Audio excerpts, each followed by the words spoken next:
బావగారు ఏం చేయడానికి వచ్చావా? నేను చెప్పేది బావగారు, ఆగండి.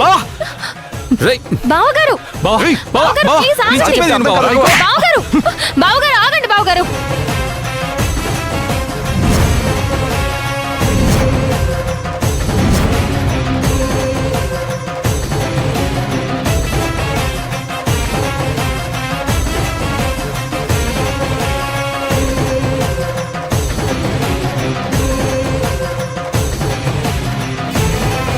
ఈ అరవింద్తో శౌర్య పెళ్లి జరగడానికి వీల్లేదు.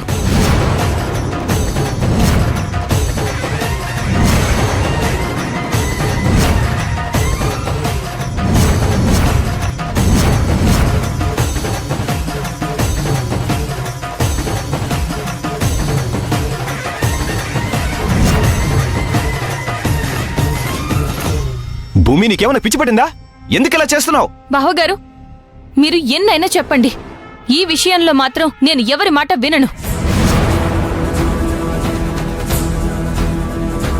వీళ్ళు మనకి అబద్ధాలు చెప్పారు, మనల్ని మోసం చేస్తున్నారు.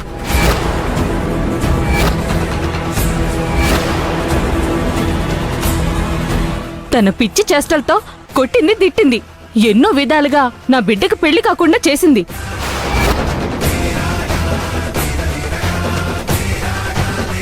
చివరికి ఇదిగో ఈ అబ్బాయిని తీసుకొచ్చి గొడవ చేస్తుంది. పిచ్చేమైనా పట్టిందా నీకు? పిచ్చి నాకు కాదు, మీకు పట్టింది. మా అందర్నీ పిచ్చివాళ్ళని చేస్తున్నారు. నిజాన్ని దాచిపెట్టి అబద్ధాలతో పెళ్లి చేసి మా శౌర్య జీవితం నాశనం చేయాలని చూస్తున్నారా?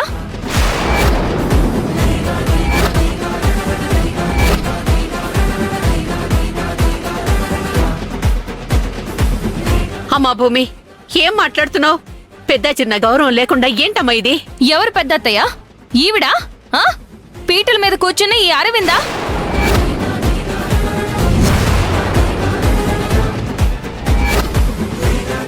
ఇక్కడ ఎవ్వరూ పెద్ద మనుషులు లేరు, అలా అని మీరు భ్రమపడుతున్నారంతే.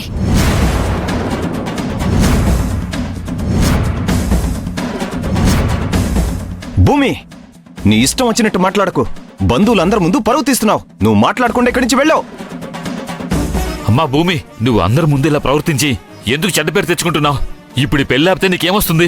అందరికీ ఇష్టం లేనప్పుడు నువ్వెందుకు ఇతనికే ఇచ్చి శౌర్యకి పెళ్లి చేయాలని చూస్తున్నావు? అన్నయ్య, అతనితో పెళ్లి జరిగితే తన 5వ తనం గట్టిగా 3 నెలలు కూడా ఉండదు.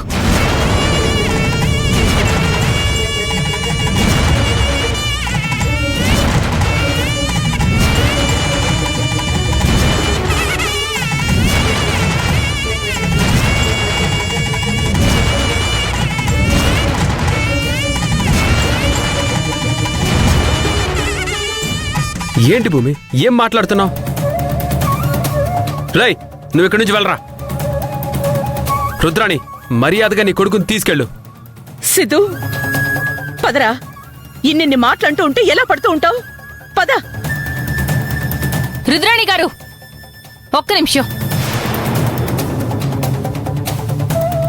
వెళ్లాల్సింది సిద్ధార్థ కాదు, అరవింద్.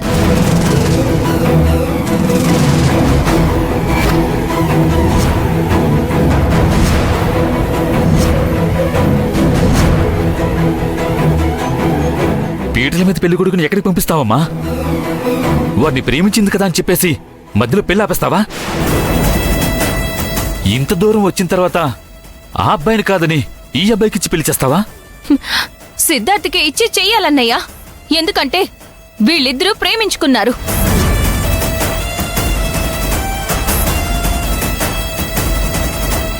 ఇతనికిచ్చి పెళ్లి చేస్తే కొద్ది రోజుల్లో ఇతను చచ్చిపోతాడు.